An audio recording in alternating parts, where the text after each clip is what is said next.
Hello guys, आज मैं आपको भाषा कौशल पढ़ा रही हूँ। भाषा कौशल के 4 चरण होते हैं। पहला है आपका श्रवण, भाषण, पठन, लेखन। इसको हम LSRW के नाम से भी जानते हैं। L श्रवण मतलब लिसनिंग, S से भाषण मतलब स्पीकिंग, R से रीडिंग एंड W से राइटिंग। इस तरीके से श्रवण के भाषा के कौशल के 4 चरण होते हैं: श्रवण, भाषण, पठन और लेखन। भाषा के अधिगम के लिए इन चारों को इसी प्राथमिकता क्रम में रखकर अभ्यास करना चाहिए। जो हम भाषा सीखते हैं उसमें हम पहले श्रवण करते हैं, फिर भाषण, उसके बाद पठन और फिर लेखन, यही क्रम अपनाते हैं। श्रवण और भाषण जो हैं वो ध्वनि से जुड़े हुए हैं। जो आपका श्रवण और भाषण है ये आपका ध्वनि से जुड़ा हुआ है, और उसके बाद जो आपका पठन और लेखन आया था वो लिपि विज्ञान से मतलब लिखने से जुड़ा हुआ है। श्रवण और पठन, अब हम इन दोनों को लेंगे। श्रवण और पठन कौशल का जो उद्देश्य है तो सुनने से और पढ़ने से हम ग्रहण करते हैं, और भाषण और लेखन बोलना और लिखना, इन दोनों चीज़ों से हम अभिव्यक्ति मतलब कुछ भी चीज़ को व्यक्त करते हैं, इसीलिए वो भाषण और लेखन के अंतर्गत आते हैं। इसके बाद ये चारों कौशल के जो उद्देश्य हैं, तो श्रवण का उद्देश्य होता है श्रोत्वा ग्रहणम, भाषण का मौखिकाभिव्यक्ति, पठन का पठित्वा ग्रहणम, लेखन का लिखित्वाभिव्यक्त मतलब सुनने के द्वारा ग्रहण करना, मौखिक अभिव्यक्ति के द्वारा किसी चीज़ को ग्रहण करना, सुनना, पठन पढ़ने के द्वारा ग्रहण होना, और लेखन लिखने के द्वारा किसी चीज़ को व्यक्त करना। तो आप यहाँ पर देख सकते हैं कि जैसे मैंने बताया था कि श्रवण और पठन ये दोनों आपके ग्रहण करने के लिए हैं, इसीलिए श्रवण में श्रवणाग्रहण और पठन में पठित्वाग्रहण मतलब सुनकर और पढ़कर ग्रहण करना। और भाषण और लेखन के जो उद्देश्य है वो अभिव्यक्ति है, इसीलिए भाषण में आपका आया है मौखिकाभिव्यक्त और लेखन में आया है लिखित्वाभिव्यक्त। श्रवण और पठन कौशल बुद्धि के आधार हैं और बुद्धि के लिए इनपुट हैं। मतलब जो चीज़ श्रवण सुन के हमारे अंदर जाए या पढ़ के हमारे अंदर जाए, तो इनपुट मतलब होता है किसी चीज़ को देना। तो सुनने के द्वारा और पढ़ने के द्वारा जो होगा तो वो क्या कहलाएंगे, आपके बुद्धि के इनपुट कहलाएंगे। उसके बाद जो भाषण और लेखन है, भाषण और लेखन ये क्या है, बुद्धि के आउटपुट है।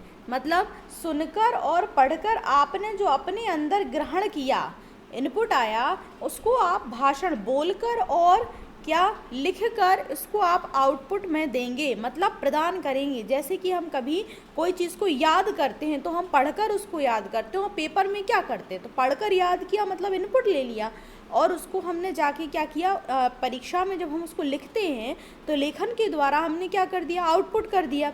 या फिर हमने हमारे शिक्षक ने हमें कुछ सुनाया, कुछ भी बताया, तो हमने उनकी बातों को ध्यान से सुना, और जब शिक्षक ने पूछा कि आपने क्या ग्रहण किया तो हम अपनी भाषण के माध्यम से उसके लिए बता देते हैं।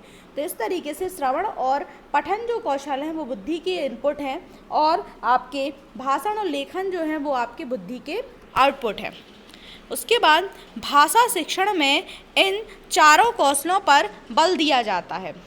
प्रथम 2 कौशल ग्रहणात्मक कौशल है और अगले 2 कौशल अभिव्यंजनात्मक या अभिव्यक्त कौशल कहे जाते हैं। अब इसके बाद हम पढ़ते हैं श्रवण कौशल के बारे में।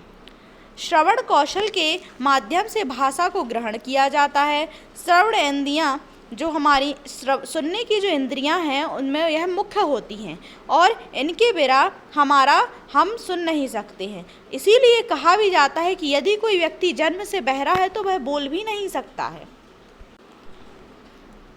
सुनना मात्र श्रवण कौशल नहीं बल्कि ध्यानपूर्वक सुनना और वक्ता के आशय को ग्रहण करना श्रवण कौशल है। मतलब यदि आप सिर्फ सुन रहे हैं, ये आपका श्रवण कौशल नहीं है। आप जो सामने की वाले की बात को सुन रहे हो उसको ध्यानपूर्वक सुनो और उसने जो बोला है उसके आशय को ग्रहण करोगे, तभी वो आपका श्रवण कौशल कहलाएगा। इसके बाद श्रवण में बाधाएं, मतलब सुनने में आपको क्या क्या बाधाएं आ सकती हैं। तो जो आप सुन रहे हो, जिसकी बात को आप सुन रहे हो, यदि वह अस्पष्ट बोल रहा है, मतलब वक्ता द्वारा, वक्ता मतलब जो बोल रहा है, वक्ता द्वारा अस्पष्ट बोला जाना।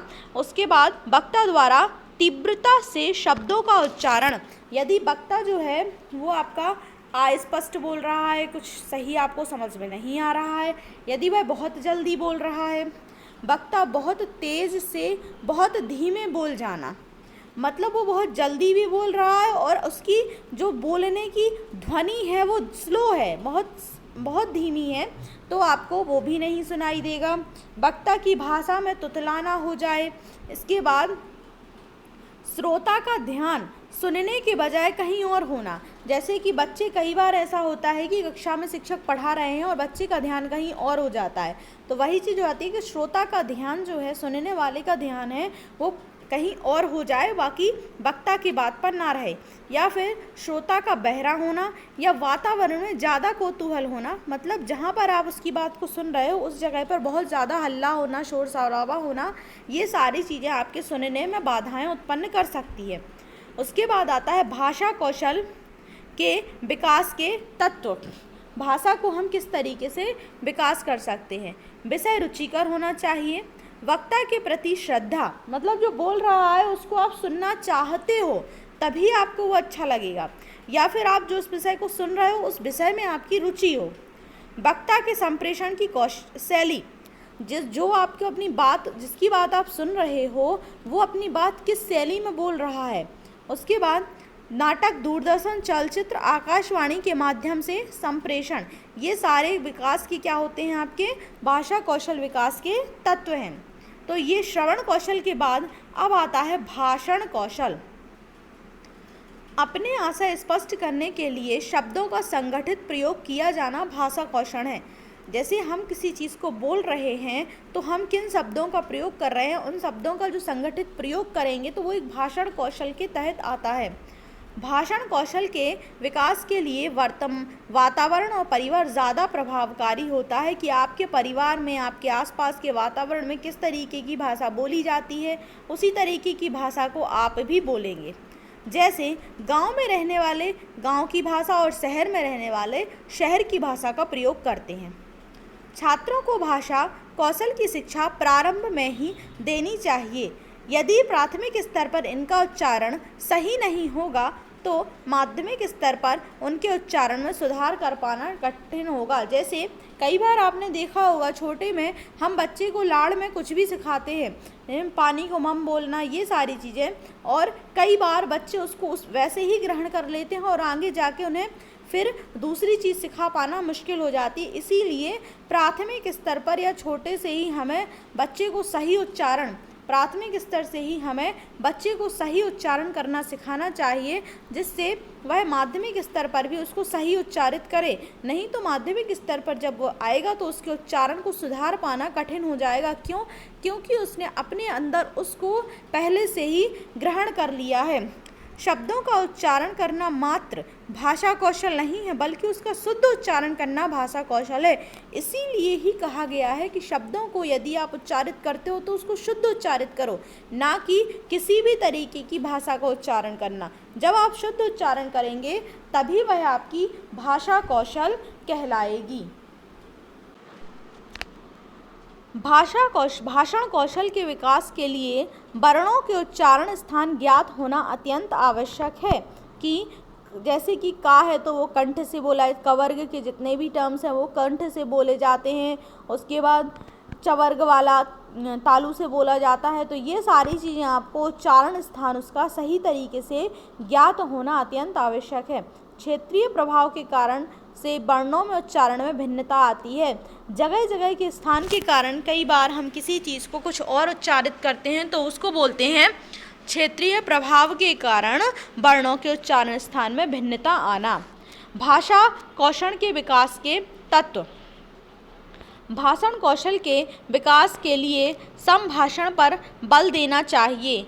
कथा कहानियों को भाषा प्रवाह के साथ कहना चाहिए। चित्र दिखाकर उसके बारे में बोलने के लिए कहना चाहिए। भाषा, क्रीड़ा, नाटकों का अभिनय आदि माध्यमों से भाषण कौशल का विकास होता है। इसके बाद आता है पठन कौशल, मतलब पठित्वा अभिग्रहण अर्थ ग्रहणम, पढ़कर अर्थ को खोजना या पढ़कर अर्थ के खोज ग्रहण करना। सुनने में अशुद्धि होना संभव है, उसका निवारण पठन से हो सकता है। मतलब यदि आप सुन रहे हो किसी चीज़ को तो वो गलत सुन भी सकते हैं, उच्चारण स्थान में गलती हो जाती है, तो आप पढ़कर उसका निवारण कर सकते हो। श्रवण की अपेक्षा पढ़ने से अधिक स्थायी ज्ञान की प्राप्ति होती है। जिस चीज़ को आप सुनते हो यदि उसको एक बार पढ़ते हैं तो हम उसके ज्ञान को अपने ज्ञान को स्थायी कर लेते हैं। पठन कौशल के उद्देश्य क्या क्या हैं? तो इसके उद्देश्य हैं गतिलय पूर्वक उच्चारण, मतलब प्राथमिक स्तर पर हम बच्चों को लय पूर्वक उच्चारित करवाते हैं। ये इसीलिए करवाते हैं ताकि बच्चे को पढ़ने के कौशल, बच्चे का जो पठन कौशल है वो विकास हो सके। समान गति से पढ़ने का सामर्थ्य, भावों के अनुकूल शब्दों में यति देकर तथा अभिनय पूर्वक पठन, ये आता है आपका माध्यमिक स्तर पर। जब हम भावों के अनुकूल शब्दों में रोकना, कहाँ रुकना है, कहाँ, ये सारी चीज़ों और उनको अभिनय पूर्वक पढ़ाना। और उच्च स्तर पर क्या आता है? तो सृजनात्मक शक्ति, यहाँ पर सृजनात्मक है, सृजनात्मक शक्ति का विकास, स्वशैली का विकास तथा आनंदानुभूति, ये आपका किसमें? निष्कर्षण। इसके बाद आता है निष्कर्षण कौशल, सृजनात्मक शक्ति का विकास और स्वशैली का विकास। फिर आते हैं पठन कौशल के सोपान। पठन कौशल में हम आदर्श वाचन करते हैं। आदर्श वाचन शिक्षकों के द्वारा होता है ताकि बच्चे उसको सुने, उनका अनुकरण करें और फिर छात्रों के द्वारा अनुकरण वाचन किया जाएगा। एक होता है संवेद वाचन। संवेद वाचन का मतलब होता है समूह में छात्रों के द्वारा वाचन किया जाना, और एक होता है मौन वाचन, जो छात्र अपने द्वारा ही मौन में ही करते हैं। आदर्श वाचन, शिक्षक पदों का आदर्श उच्चारण करता है। यह उच्चारण स्पष्ट होना चाहिए ताकि छात्र उनका अनुकरण कर सकें। कक्षा में पूर्णतः शांति रहे, तभी बच्चे शिक्षक जो आदर्श उच्चारण कर रहा है उसको ध्यानपूर्वक सुन सकते हैं। शब्दों का स्पष्ट उच्चारण, सुस्पष्ट उच्चारण हो। अल्प प्राण, महाप्राण व्यंजनों के उच्चारण में सावधानी होनी चाहिए। ह्रस्व, दीर्घ स्वर के उच्चारण में सावधानी होनी चाहिए। इसके बाद तालत्व, दंतत्व, मूर्धन्य, उष्ण वर्णों के उच्चारण में सावधानी होनी चाहिए कि कौन सा, कब विराम चिन्ह, विराम चिन्ह कहाँ पर है, अन्य चिन्हों के ध्यान से पढ़ना चाहिए। यदि विराम चिन्ह है तो रुकना है, अल्प विराम है तो थोड़ा रुकना है, इन सभी चीज़ों की सावधानी से ध्यान रखना चाहिए। इसके बाद भावों के अनुकूलन पाठन किया जाना चाहिए। ये आपका आदर्श वाचन के अंतर्गत आता है और ये आप शिक्षक के द्वारा किया जाता है। और इसी को अनुकरण करेगा जब छात्र, तो वो हो जाता है अनुकरण वाचन। इसमें छात्र शिक्षक के द्वारा किए गए वाचन का अनुकरण करते हैं। उसके बाद मौन वाचन जो होता है वह मुख से आवाज़ निकले बिना छात्रों के द्वारा पाठ का वाचन होता है, जिसमें इसको मौन वाचन कहते हैं। इसमें नीरसता है, पर यदि पाठ को पुनः पुनः पढ़ें तो अर्थ शीघ्रता से ग्रहण हो जाता है। उसके बाद आता है आपका संवेद वाचन। संवेद वाचन का मतलब होता है कि सभी छात्रों से शिक्षक कभी मौन, कभी उच्च स्वर में भावों के साथ एक साथ उच्चारण करने को कहता है। मतलब एक प्रकार से कहा जाए तो समूह में जब बच्चे वाचन करते हैं तो उसको हम संवेद वाचन कहते हैं। पठन कौशल वृद्धि की विधियाँ। अक्षर पठन कौशल को यदि बढ़ाना है तो उसमें सबसे पहला है अक्षर बोध विधि, वर्ण बोध विधि, वर्ण सामान्य विधि। सबसे प्राचीन वर्ण प्रधान, इसमें वर्ण बोध विधि जो है वो सबसे प्राचीन और वर्ण प्रधान है। पहले वर्णमाला में एक एक वर्ण का ज्ञान होना चाहिए और उसके बाद धीरे धीरे दीर्घतर शब्दों का पाठन, मतलब बड़े शब्दों को उसके बाद धीरे धीरे पढ़ाना चाहिए। और उसके बाद में उसमें वाक्यों का पाठ और वाक्यों को पढ़ाना चाहिए। पद पद्धति, चित्रों के माध्यम से शब्दों का ज्ञान पद पद्धति में आता है। चित्रों के माध्यम से हम शब्दों का ज्ञान कराते हैं। पूर्व प्राथमिक स्तर के लिए बहुत उपयोगी है, देखने और पढ़ने की विधि है। और सबसे श्रेष्ठ वाक्य पद्धति, वाक्य के आधार पर पठन, लेकिन वाक्य में प्रयुक्त पदों का पूर्व ज्ञान आवश्यक है। मतलब वाक्य के जो वाक्य है उसको हम पढ़ेंगे, लेकिन वाक्य में जो पद आए हैं, जो शब्द आए होंगे, उनका बच्चों को पूर्व में ज्ञान होना चाहिए। जो छोटे छोटे शब्दों से वाक्य बनते हैं, उन शब्दों का छात्रों को पहले से ज्ञान होता है, तभी वह वाक्य को पढ़ सकते हैं। फिर आता है कथा पद्धति, सुनी हुई कथा को भाषण के माध्यम से सरल शब्दों में सुनाया जाता है। वाक्य छोटे छोटे पद रचित होते हैं।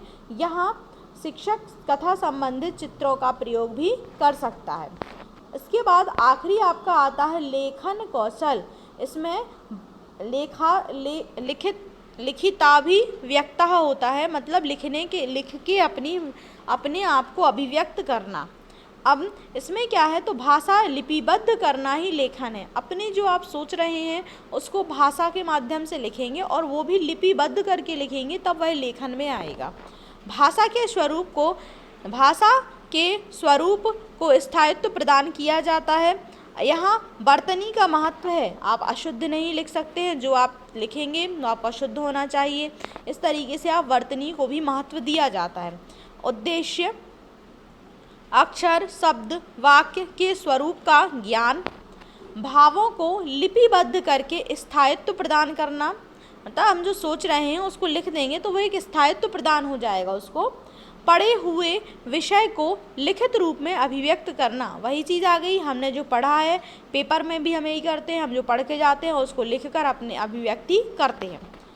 लेखन कौशल वृद्धि विषयक विधियाँ, दृष्टि लेखन विधि, अध्यापक के द्वारा लिखे गए शब्दों का अनुकरण करके छात्र लिखता है या पुस्तक को देखकर छात्र अभ्यास करके लिखता है।